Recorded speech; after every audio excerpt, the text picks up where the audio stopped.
ಕದನ ವಿರಾಮವನ್ನು ನಾವು ಸ್ವಾಗತಿಸ್ತೇವೆ.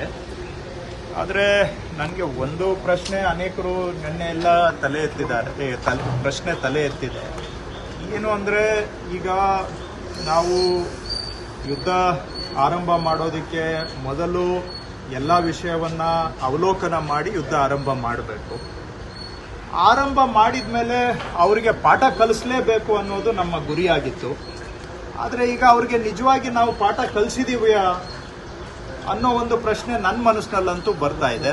ಯಾಕಂದರೆ ಅವರು ಹೇಳೋದು ನೋಡಿದರೆ ನಾವು ಭಾರತಕ್ಕೆ ಸರಿಯಾಗಿ ಪಾಠ ಕಲಿಸಿದ್ದೀವಿ ಅಂತ ಅವ್ರು ಹೇಳ್ಕೊಳ್ತಾರೆ, ನಾವು ನಮ್ದು ಹೇಳ್ಕೊಳ್ತೇವೆ.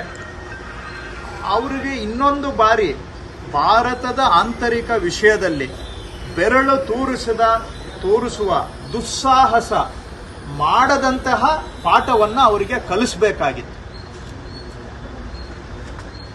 ನೀವು ಹಾಗಂದ್ರೆ ಏನು ಅಂತ ಕೇಳ್ಬೋದು. ಒಂದು ಉದಾಹರಣೆ ಇದೆ ಈ ದೇಶದ ಇತಿಹಾಸದಲ್ಲಿ. 71ನೇ ಇಸ್ವಿಯಲ್ಲಿ ಇಂದಿರಾ ಗಾಂಧಿಯವರು ಪ್ರಧಾನಮಂತ್ರಿ ಇದ್ದಾಗ ಇದೇ ರೀತಿ ಪಾಕಿಸ್ತಾನದವರು ನಿರಂತರವಾಗಿ ನಮಗೆ ತೊಂದರೆ ಕೊಡುವಂತ ಸಂದರ್ಭದಲ್ಲಿ ಇಂದಿರಾ ಗಾಂಧಿಯವರು ಪಾಕಿಸ್ತಾನದ ಮೇಲೆ ಯುದ್ಧ ಮಾಡಿದ್ದಷ್ಟೇ ಅಲ್ಲ, ಪಾಕಿಸ್ತಾನವನ್ನ 2 ಭಾಗವಾಗಿ ವಿಭಜನೆ ಮಾಡಿ 71,000 ಜನ ಪಾಕಿಸ್ತಾನ ಸೋಲ್ಜರ್ಸು ಸರೆಂಡರ್ ಮಾಡಿ ನಾವು ಸೋತಿದ್ದೇವೆ ಅಂತ ಒಪ್ಪಿಕೊಂಡು ಆ ಮಟ್ಟಕ್ಕೆ ಇಂದಿರಾ ಗಾಂಧಿಯವರು ಯುದ್ಧ ಮಾಡಿದ್ರು.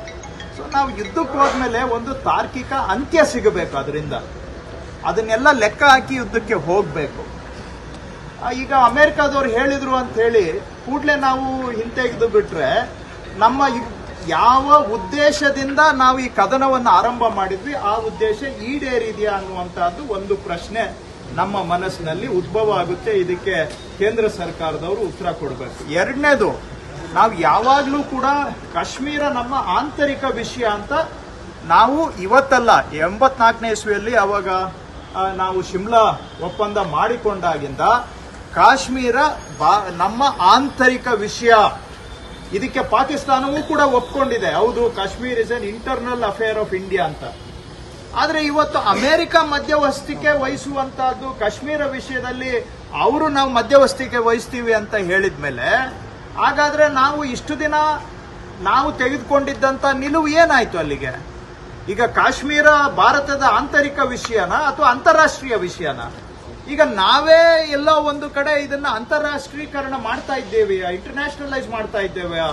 ಇಂಟರ್ನ್ಯಾಷನಲೈಸ್ ಮಾಡೋದ್ರ ಮುಖಾಂತರ ಸೊ ಕಾಶ್ಮೀರದ ಬಗ್ಗೆ ಮತ್ತೆ ಪ್ರಶ್ನೆಗಳು ಎಲ್ಲಿ ಬೇಕಾದ್ರೂ ಚರ್ಚೆ ಆಗ್ಬಹುದು,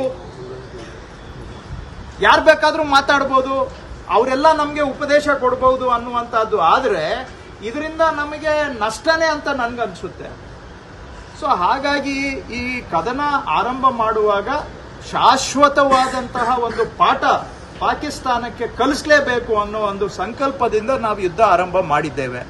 ಮಾಡಿ ಈಗ ಕದನ ವಿರಾಮ ಮಾಡುವಾಗ ಆ ಗುರಿ ಈಡೇರಿದೆಯಾ ಅನ್ನುವಂಥ ಪ್ರಶ್ನೆಗೆ ಕೇಂದ್ರ ಸರ್ಕಾರ ಉತ್ತರ ಕೊಡಬೇಕು ಅಂತ ನನ್ಗನ್ಸುತ್ತೆ.